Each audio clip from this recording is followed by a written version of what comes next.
جب پاکستان میں کبھی زلزلہ آیا، سیلاب آئے، کوئی بھی آفت آئی، نہ صرف پاکستانی بلکہ ملک سے رہنے والے باہر پاکستانیوں نے بھی دل کھول کر مدد کی. اور پاکستان جو ہے اس وقت پوری دنیا میں چیریٹی میں نمبر 1 ہے. اور یہ اتنی بڑی ہماری قوم کی، وہ کہتے ہیں نا کہ ہم ایک دوسرے کا ساتھ تب دیتے ہیں جب تکلیف ہو. اور یہ تکلیف کا جب وقت آیا تو ہم نے نہیں دیکھا کسی کی نسل، کسی کا رنگ، کسی کا مذہب، ہم نے ہر کسی کے لیے ایکولی کام کیا. تو آپ سے میں یہ پوچھنا چاہتا ہوں، ہم جو یہ خیر کا کام کرتے ہیں، رمضان میں افطاریاں کراتے ہیں، کھانے کھلاتے ہیں، سبیلے لگاتے ہیں، کیا دین غیر مسلموں کی ہیلپ کرنے کے بارے میں کیا کہتا ہے؟ ہم کہتے ہیں ہماری زندگی کا مقصد کیا ہے؟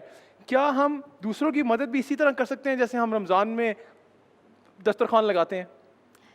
دیکھیے ذیشان، زندگی کا مقصد آپ نے پوچھا ہے تو آپ نے خود ہی بتایا تھا اوروں کے کام آنا. جی. اور رہ گئی بات یہ کہ رمضان کے علاوہ تو ہمیں پورے سال ہی کرنا چاہیے. رمضان میں تو ہماری اپنی ذاتی یہ لالچ یا حرص کہہ لیں نیکی کی، کہ اللہ کے حبیب نے فرمایا کہ ہر نفل فرض کے برابر اور ہر فرض 70 گنا اجر میں ہو جاتا ہے. سبحان اللہ. تو اس لیے ہم انتظار کرتے رہتے ہیں. میں انٹرو میں سن رہی تھی صنم کو بھی یہ کہتے ہوئے، رمضان میں صرف اس لیے ہم لوگ زکوٰۃ بھی دیتے ہیں کہ ہمیں ایک زکوٰۃ کا نہیں 70 زکوٰۃوں کا اجر ملتا ہے. ورنہ کیا ہے، اگر آپ پورا سال نکالتے رہتے ہیں تو زیادہ فائدہ ہوتا ہے. اب یہ ہے کہ غیر مسلم تو غیر مسلم بھی تو بھوکا ہوتا ہے، غیر مسلم بھی تو محروم ہوتا ہے. صرف ایک چیز ہے، وہ ہے ہماری زکوٰۃ. زکوٰۃ پہ ہماری صرف مسلم کا حق ہے. جی بالکل ٹھیک. تو آپا صدقہ ہم دے سکتے صدقہ ہیں؟ خیرات جو ہے وہ ہم انسان کے لیے ہے، انسان کے لیے اور ہے. اس کے لیے تو دیکھیے زکوٰۃ تو 2.5% ہے. ہاں ٹھیک ہے نا، 40واں حصہ. زکوٰۃ فرض بھی ہے، رکن اسلام بھی ہے، مسلمان کا مسلمان پر حق بھی ہے. لیکن انسان کا انسان پر کیا حق ہے؟ قرآن مجید میں اللہ تعالیٰ سے سوال کرتے ہیں. اللہ تعالیٰ فرماتے ہیں وَيَسْأَلُونَكَ مَاذَا يُنْفِقُونَ قُلِ الْعَفْوَ.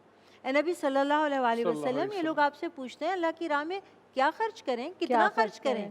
کہیے جو تمہاری ضرورت سے بڑھ کر ہو سب اللہ کی راہ میں ضرورت سے بڑھ کر ہو. جو بھی، یعنی آپ کا کھانا پینا پہننا ہونا، بیسک نیڈز آپ کی.